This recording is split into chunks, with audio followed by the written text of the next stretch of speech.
नमस्कार मित्रांनो, साधी माणसे या मालिकेच्या आजच्या भागामध्ये आपण बघणार आहोत. सत्या, मीरा आणि रिया तिघेही आता ढवळीकरच्या घरी आलेले असतात. तेव्हा आता मुद्दामून रियाला भडकवण्यासाठी ढवळीकर म्हणू लागतो, रिया बेटा, या सत्याच्या बोलण्यात जाऊ नको. अगं हा माणूस, हे जे सगळं काही घडलंय ना, ते सगळं प्लॅनिंग या सत्याचंच होतं. मुद्दाम तुझ्यासमोर खोटी नाटकं करायची होती ना, म्हणून हे सगळं केलंय त्याने. तेव्हा रिया म्हणू लागते, बास डॅडा, अरे किती खोटं बोलशील. अरे खोटं बोलण्याच्या पण काही सीमा असतात.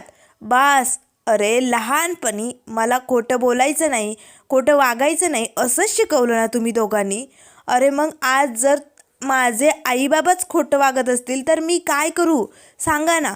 मुलांनी काय करायचं अशा वेळेस. तेव्हा लगेच आता शलाका येते आणि म्हणू लागते, रिया बेटा असं काही नाही. त्यावर रिया म्हणू लागते, मम्मा असं नाही आहे तर मग कसं आहे सांग ना. हे बघ, सत्या दादाची आणि मीरा वहिनीची काही चूक नाही आहे. खरं तर सगळी चूक डॅडाची. आणि डॅडा, अरे तो माणूस खूप गरीब आहे रे, त्याचे पैसे देऊन टाक त्याला. खरंच असं नको वागू. गरीब आहे म्हणून तू त्याचा फायदा घेतोय, त्याचे पैसे अडकवतोय. हे बघ डॅडा, असं नको करू रे, त्याला खरंच खूप पैशांची गरज आहे. त्यामुळे प्लीज डॅडा, मी हात जोडते तुझ्यासमोर, त्या माणसाचे पैसे देऊन टाक रे.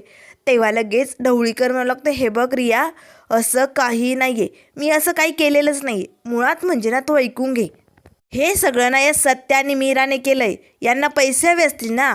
तेव्हा लगेच आता रिया म्हणू लागते, बास, सांगितलं ना, आता एक शब्दही खोटं बोलू नको. मला सगळं सत्य समजलं आहे डॅडा.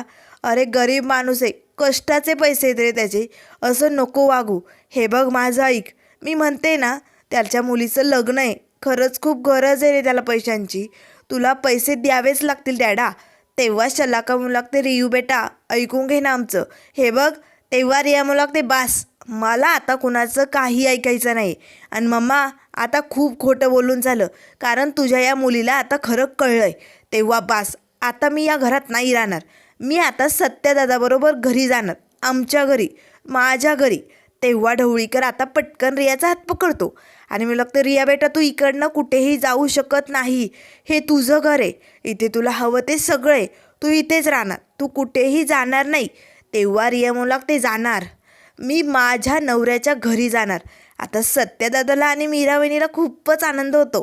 तेव्हा लगेच आता रिया म्हणू लागते, जाणार, माझ्या गायकवाड फॅमिलीत जाणार. आणि माझा भाऊ मला घ्यायला आलाय ना, मग मला निघावंच लागेल. सत्यदादा, मी माझी बॅग घेऊन येते, आपण लगेच निघूया आपल्या घरी. असे म्हणत आता सत्या आणि मीरा हो म्हणू लागतात. त्याच वेळेस आता धावतच रिया लगेच रूममध्ये आपली बॅग आणण्यासाठी निघून जाते. आता मात्र ढवळीकर आणि शलाका तिला थांबवण्यासाठी तिच्या मागे जाणार. तेच आता सत्य पटकन ढवळीकरचा हात पकडतो आणि लागते, ढवळ्या, सत्या म्हणतात मला माहिती आहे ना, मी म्हटलं होतं लवकरात लवकर सगळं खरं तुझ्या पोरीसमोर आणेल आणि तिला इकडनं घेऊन जाईल. बघ, आज तू तुझ्या पोरीच्याच नजरेत पडला. अरे लाज वाटते रे तुझ्या पोरीला तुझी. खरंच ढवळ्या, तुझा जगून उपयोगच नाही आहे. अरे बघ ना कशी अवस्था झाली, स्वतःची पोरगीच तुला बोलते. ढवळ्या, मग सत्याला ओळखलं ना आता, हा सत्या जे बोलतो ना ते करतंच. असे म्हणत आता सत्या आणि मीरा एकमेकांकडे बघू लागतात. त्याच वेळेस मीरा म्हणू लागते, आणि हो ढवळीकर काका, गरीब लोक आहे म्हणून तुम्ही त्यांच्याबद्दल काही गैरसमज करून घेत जाऊ नका. गरीब लोक स्वतःच्या कष्टाने पैसे कमावतात आणि 4 पैसे कमावलेले असताना ते स्वतःच्या पैशानेच पोट भरतात. त्यांना इतरांच्या सोन्या नाण्याची गरज नसते. जशी तुम्हाला वाटली ना की मी सोनं चोरतोय, तसं काही नव्हतं. मी माझ्या फुलाच्या दुकानात 4 पैसे कमावते आणि खूप सुखाने राहते. तुमच्यासारखे इतरांचे पैसे लुटत नाही मी. आता मात्र ढवळीकरची चांगलीच लायकी इथे सत्या आणि मीराने त्याला दाखवलेली असते. ढवळीकरला काय करावं काही सुचत नाही. त्याच वेळेस आता लगेच रिया बॅग घेऊन येते आणि मला लागते, सत्यदादा चल आपण निघूया. तेव्हा शलाका म्हणू लागते, रियू बेटा प्लीज ऐक ग, असं घर सोडून जाऊ नको, प्लीज रिया ऐक ना. तेव्हा रिया म्हणू लागते, मम्मा मला आता काही ऐकायचं नाही आणि काही बोलायचंही नाही. असे म्हणत आता लगेच सत्या, मीरा आणि रिया तिघेही बॅग घेऊन निघालेले असतात. आता रिया उंबऱ्याच्या बाहेर पाऊल टाकतात. सत्या पुन्हा आता ढवळीकरजवळ येतो आणि लागतो, ढवळीकर, बोललं होतं ना, जसा माझा भाऊ रवी या घरातनं बाहेर पडला तशी तुझी पोरगी बी या घरातनं बाहेर पडणार. आणि पडली तुझी पोरगी घराबाहेर, तुझ्या नाकावर टिचून आता बैस टाळ्या वाजवत असे म्हणत आता सत्यागिरी दाखवत सत्या आपली गळ्यातली चेन पिंगवतो आणि लगेच तिकडनं आता बाहेर निघून जातो. सगळे मात्र खूपच खुश असतात, कारण सत्या मीराने आज रिया आणि रवीला घरी घेऊन जाण्याचं वचन पूर्ण करणार असतो ना. त्यामुळे सगळेजण आता आनंदात घरी निघालेले असतात. तर ढवळीकर मात्र खूपच भडकलेला असतो. तेव्हा लगेच आता तो मनाशीच म्हणू लागतो, नाही नाही सत्या, मी तुला सोडणार नाही. तर इकडे आता गायकवाडांच्या घरात सुमसुमाट असतो. आता देविकाचं काहीतरी काम चालू असतं. निरुपा सुधाकर भाऊ हॉलमध्येच असतात. त्याच वेळेस आता सत्य येतो. तेव्हा सत्य म्हणू लागतो, निरुपा, बाप, पंकज, देविका सगळे इकडे या. आता सगळेजण हॉलमध्ये जमा होतात. तेव्हा सत्य म्हणू लागतो, बाप, तुम्ही ज्या क्षणाची वाट बघत होता ना, तो क्षण आलाय बरं का. आणि हा सत्या जे बोलतो ते करून दाखवतो. सत्याने त्याचा शब्द पूर्ण करून दाखवलाय. तेव्हा लगेच निरुपा म्हणू लागते, काय बोलतोय तू, कसला शब्द, काय म्हणायचंय तुला. तेव्हा लगेच सत्य म्हणू लागते, या रे चला पटकन. असे म्हणताच आता लगेच रवी रिया येतात आणि त्यांच्या पाठोपाठ मीरा वहिनी असते. आता मात्र रवी रियाला आलेलं बघताच निरुपाला सुधाकर भाऊंना इतका कसा आनंद झालेला असतो. पण या भामट्या देविकाला मात्र धक्का बसतो. हा सत्य या देविकाला कमी पाडण्यासाठी काय काय करतो आणि आता तर यांनाही घेऊन आलाय काय. आता मात्र देविका रागानेच रवी रियाकडे बघत असते. त्याच वेळेस आता धावतच निरुपा रवीजवळ जाते आणि म्हणते, माझा रव्या, असे म्हणत पटकन आता रव्याला मिठी मारते आणि आता लगेच रियाचेही असे गाल ओढू लागते. रिया, अगं तुझ्याशिवाय घरात करमत नव्हतं गं, खरंच बरं झालं तुम्ही आलात. या या या आतमध्ये या, बसा बरं इकडे. असे म्हणत आता निरुपा दोघांनाही सोप्यावरती बसवते. तेव्हा लगेच आता सुधाकर म्हणू लागतात, बरं झालं रवी तू घरला आला रे बाबा, तुझ्याशिवाय या घरात करमत नव्हतं. तेव्हा लगेच आता रवी म्हणू लागतो, बाबा खरंच आपल्या घरी आल्यानंतर खरंच खूप भारी वाटते हो. त्याच वेळेस आता लगेच निरुपा म्हणू लागते, खरंच मला कसा आनंद झालाय ना, मला माहितीच होतं आज रवी आणि रिया घरी येणार आहे. कारण मगाशी माझा डावा डोळा ना खूपच फडफड करत होता. तेव्हाच मी समजून घेतलं होतं नक्कीच आज चांगलं काहीतरी घडणार, रवी रिया घरला येणार. तेव्हा सत्य म्हणू लागतो, हो निरुपा, कसा फडफडत होता. आता सत्या मात्र डोळा फडफडून दाखवतो. तेव्हा निरुपा म्हणू लागते, सत्या कशाला मध्ये बोलतोय, गप ना तू. त्याच वेळेस पंकज लागतो, हो बोलायचं नाही सत्यामध्ये, रवी आलाय ना, मम्मा बोलते ना त्याच्याशी. आणि रवी, बरं झालं तू घरी आला. अरे किती दिवस असा तू त्या स्टाफ क्वार्टरमध्ये राहणार होता, त्या वेटरबरोबर झोपणार होता. नाही नाही नाही, इकडे घरी आला असताना तर निवांत झोपता तरी आलं असतं तुला. तेव्हा निरुपा म्हणू लागते, हो ना पंकज अगदी बरोबर बोलतोय. त्याच वेळेस रवी म्हणू लागतो, मम्मा पप्पा मी घरी आलो असतो, पण मी लग्नात रियाला वचन दिले, प्रत्येक संकटात तिच्याबरोबर राहील, तिची साथ देईल. मग मी असं कसं माझ्या बायकोला तिकडे सोडून घरी येऊ बरं. म्हणून मी ठरवलं होतं जेव्हा रिया या घरात येईल तेव्हाच मी घरात येणार. त्याच वेळेस आता लगेच सत्य म्हणू लागतो, वा याला म्हणतात हा नवरा बायकोमधलं प्रेम. रव्या भारी जमतंय की तुला. आता मीरा लगेच सत्याकडे बघू लागते. त्याच वेळेस सुधाकर भाऊन लागतात, रवी आणि नुसतं वचन पाळलं नाही तू, निभावून दाखवलंय, एक नंबर भारी, पटला मला. आता रिया मात्र रवीकडे बघून हसू लागते. त्याच वेळेस सत्य म्हणू लागतो, आणि मी माझं वचन पाळलं, मी बोललो होतो ना रवी रियाला घरला घेऊन येणार म्हणजे येणार. आता बघ फुसक्या, मी माझं वचन पाळलं, रवीने त्याचं वचन पाळलं. अरे पण तुझ्या वचनाचं काय सांग ना. तेव्हा पंकज लागते, माझं काय मध्ये झालं, माझा काय संबंध. तेव्हा लगेच आता निरुपा म्हणू लागते, सत्य गप ना बाबा, अरे कुठला विषय कुठे नेतो, जाऊ दे ना. त्याच वेळेस देविका म्हणू लागते, पण रिया मला वाटलं नव्हतं तू घरी येशील म्हणून. आता ही देविका मुद्दाम भांडण लावण्यासाठी काहीतरी उकरून काढण्याचा प्रयत्न करत असते. सगळेजण तिच्याकडे बघू लागतात. तेव्हा देविका म्हणू लागते, हो ना, कारण पार्टीत एवढं सगळं घडलं आणि त्यानंतर तू पुन्हा या घरात येशील असं मला वाटत नव्हतं. कारण या सत्याने तुझ्या बाबांचा किती अपमान केला, किती मारलं त्यांना, असं कोणी वागतं का. हा सत्यानं एक नंबरचा गुंड आहे आणि गुंडासारखाच वागतो. त्याच वेळेस आता लगेच रवी रिया म्हणू लागतात, देविका वहिनी म्हणजे. तेव्हा देविका म्हणू लागते, पण मला खूप भीती वाटते.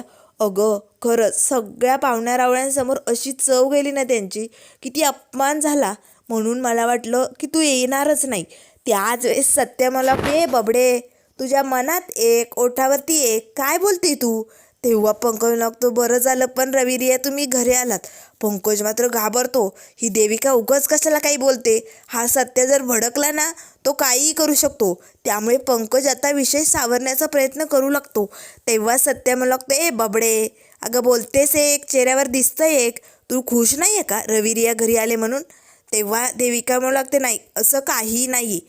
त्याच वेळेस निरुपा म्हणू लागते, नाही आहे ना, मग गप्प बैस. आता या बबडीची बोलती बंद करण्यासाठी निरुपाही तिच्यावरती ओरडलेली असते.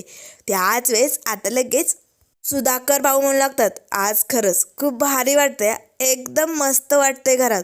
सगळीकडे असं आनंद आनंद झाल्यासारखं वाटते. तेवढ्यात आता दरवाजात एक पार्सलवाला मुलगा आलेला असतो. तेव्हा तो विचारू लागतो, गायकवाडांचं घर हेच का? आता सगळेजण त्या मुलाकडे बघू लागतात. नेमकं काय पार्सल आलंय, कोणी काय मागवलंय, कुणाला काहीच माहिती नसतं. तेव्हा निरुपा म्हणू लागते, देविका जा बरं पार्सल घे बरं. देविका आता नाक मुरडतच लगेच ते पार्सल घेण्यासाठी जाते.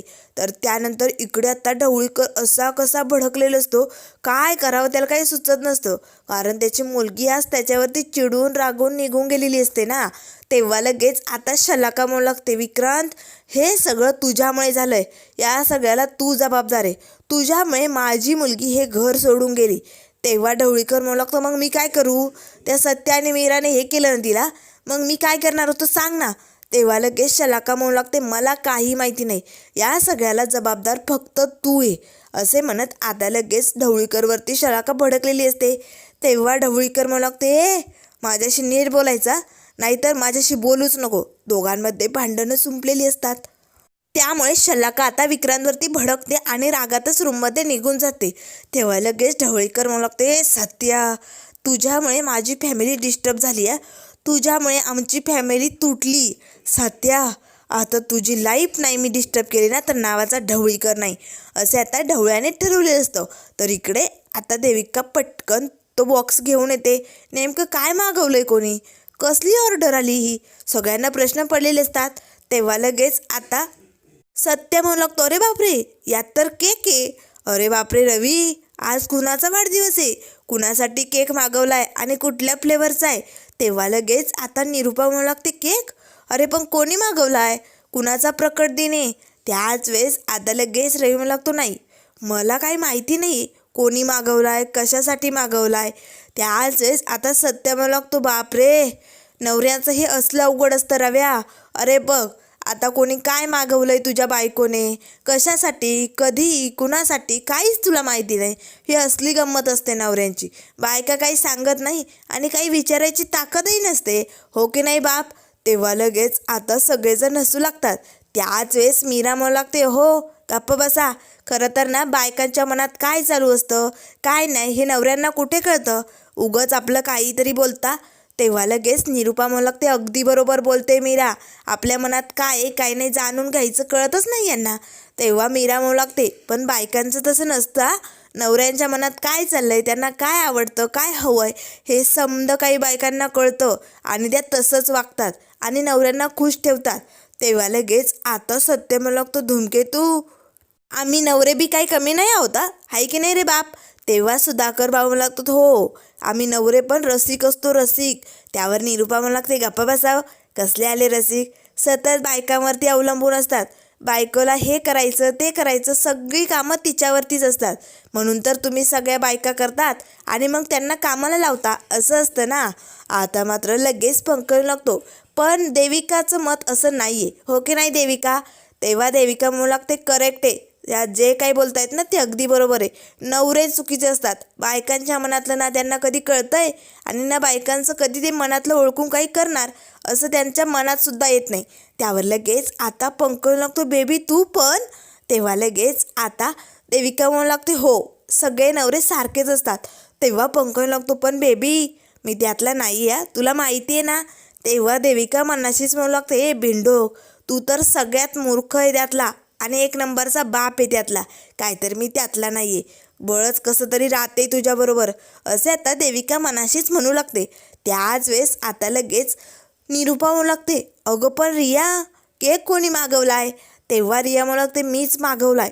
त्याच वेळेस सत्य म्हणू लागतो, बघ रव्या मी म्हटलं होतं ना बायकोचं काय चाललंय काय नाही तुला काही कळलंच नाही, बघ रियानेच मागवलाय. तेव्हा निरुपा म्हणू लागते, पण आज कुणाचा हॅपी बर्थडे, कशाला मागवलाय? तेव्हा रिया म्हणू लागते, मॉम अहो फक्त बर्थडे असला म्हणजेच केक कट करायचं असं थोडी असतंय.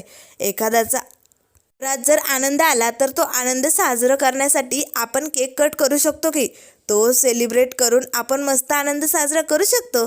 तेव्हा निरुपा म्हणू लागते, हो बरं झालं. त्याच वेळेस सुधाकर म्हणू लागतो, अगदी बरोबर रिया, तू केक आणून खूप मोठं भारी काम केलंय. पण रिया बरं झालं तू घरात नव्हती ना, तर घर असं खायला उठलं होतं ग. तेव्हा आता ही रिया लगेच सगळ्यांना म्हणू लागते, काय म्हणजे आपलं घर जेवण करत होतं का, त्याला भूक लागली होती का? सगळेजण हसू लागतात. त्याच वेळेस सत्य म्हणू लागतो, रिया अगं कुठल्याही शब्दाचा कसाही अर्थ घेत जाऊ नको.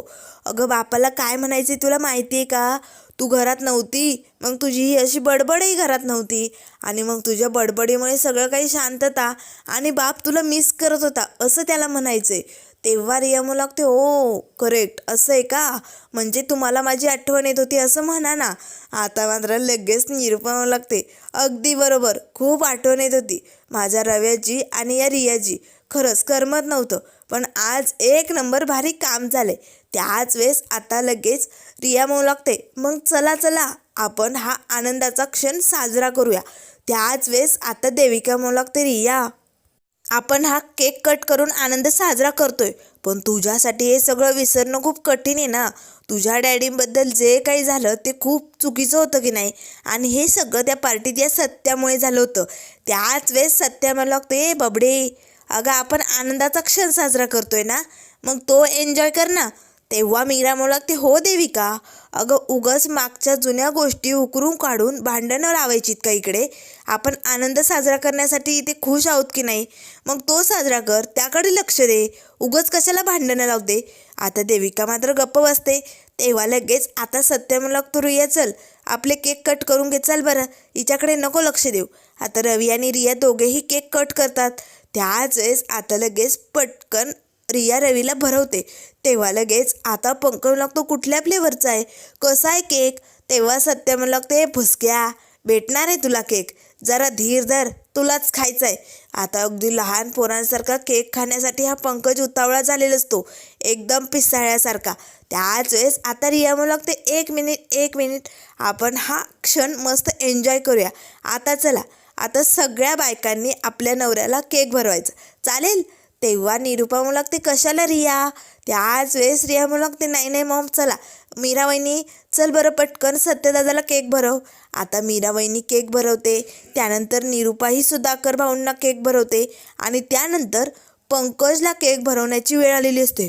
पण आता पंकज मात्र खूपच हावरट, कधी एकदाचा किती मोठा केक खाईल असं झालेलं असतं. आता तो देविकाला म्हणू लागतो, मोठा तुकडा घे, मोठा पीस घे. आता भला मोठा केकचा पीस घेताच आता देविका पंकजच्या तोंडात कोंबते. आता पंकजची फार बोलती बंद झालेली असते, तरी आता गबागब पंकज तो केक खात असतो. तेव्हा रिया म्हणू लागते, पंकज दादा केक आवडला ना. तेव्हा पंकज लागतो, हो मस्त आहे. त्याच वेळेस आता रिया म्हणू लागते, चला आता सगळ्या नवऱ्यांनी आपल्या बायकांना केक भरवायचा. त्यावर लगेच आता सगळे नवरे आपल्या बायकांना केक भरवतात. आता मात्र लगेच पंकज देविकाला केक भरवायला जाणार. तेच सत्या म्हणू लागतो, थांब पंकज, तू केक नाही भरू शकत. तेव्हा सगळेजण आता सत्याकडे बघू लागतात. त्यावर देविका म्हणू लागते, सत्या तू गप्प बैस ना, तुला काय प्रॉब्लेम आहे, मला खायचा आहे केक. तेव्हा सत्या म्हणू लागतो, बबडे विसरलीस का, अगं तुझं व्रत चालू आहे ना. आता लगेच निरुपाला व्रताची आठवण झालेली असते. मीरा मात्र रागाने सत्याकडे बघते. तेव्हा लगेच आता निरुपा म्हणू लागते, देविका कशाला खायला चालली केक, तुझं व्रत चालू आहे तुला माहिती नाही का, ठेव खाली. देविकाला मात्र खूपच राग येतो. त्याच वेळेस पंकज लागतो, आता देविकाने हा पीस नाही खाल्लाय म्हटल्यानंतर मीच संपून टाकतो असे म्हणत पंकज केक खाऊ लागतो. सगळेजण मात्र हसू लागतात. त्याच वेळेस सुधाकर भाऊ म्हणू लागतात, बरं झालं, पण रवी रिया तुम्ही घरी येण्याचा निर्णय घेतला ते अगदी चांगलं केलं. त्याच वेळेस रिया म्हणू लागते, नाही बाबा, घरी येण्याचा निर्णय फक्त आमचा नव्हता, आम्ही स्वतःहून घरी आलोच नाही, आम्हाला आणलं गेलंय. तेव्हा रवी लागतो, हो पप्पा, आम्हाला आणलं गेलं या घरात. तेव्हा लगेच निरुपा म्हणू लागते, आणलं गेलंय म्हणजे. त्यावर यमोलक ते सत्या दादाने आणि मीरा वहिनीनेच आम्हाला समजूत काढून सगळं काही खरं खोटं आमच्या समोर आणून आम्हाला या घरात आणलंय आणि म्हणून आज आम्ही या घरात आहोत.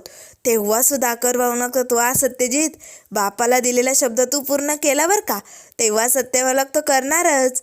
या सत्याचं कामच असं असतं, एकदा का सबूत दिला की तो पूर्ण झालाच पाहिजे. तेव्हा निरुपा म्हणू लागते, हो आज सत्य आणि मीरामुळे खरंच रवी आणि रिया घरात आले, खूप आनंद झालाय. आता मात्र नकळत का होईना या निरुपाच्या तोंडून सत्य आणि मीराचं कौतुक झालेलं असतं. सगळेजण आता निरुपाकडे बघू लागतात. देविकाला तर धक्काच बसतो. ही बाई मीराची बाजू काय घेते, यांच्या बाजूने कौतुक काय करते, नेमकं भानगड काय चालू आहे याचा तिला धक्का बसलेला असतो. त्याच वेळेस सत्य मात्र आपले कान असे बोट घालून चोळू लागतो. अरे बापरे, कानात काही गुतलंय का, मला चुकीचं ऐकू येतंय का. तेव्हा रिया म्हणू लागते, काय झालंय सत्य दादा. तेव्हा सत्य म्हणू लागतो, रिया ही बापाची बायको निरुपा आता काय बोलली तू ऐकलं का. तेव्हा रिया म्हणू लागते, हो सत्य दादा, तुझं आणि मीरा वहिनीचं कौतुक केलंय मॉमने. तेव्हा सत्य म्हणू लागतो, बाप खरंच मला ऐकायला आलंय ते बरोबर आहे ना, खरंच कौतुकाचे सोहळे चालू आहे तिकडे. तेव्हा निरुपा म्हणू लागते, रवी रिया घरी आलेत ना म्हणून मला आनंद झालाय म्हणून बोलले मी, दुसरं काहीच नाही. तेव्हा सुधाकर भाऊ लागतात, निरुपा अगं कौतुक तरी मन भरून पोट भरून करत जा, त्यातही कशाला चिंगूसपणा करते ग, अगं कर की कौतुक, आम्हालाही ऐकायला आवडेल. तेव्हा निरुपा म्हणू लागते, केलं नाही एकदा, ऐकलं नाही का तुम्ही.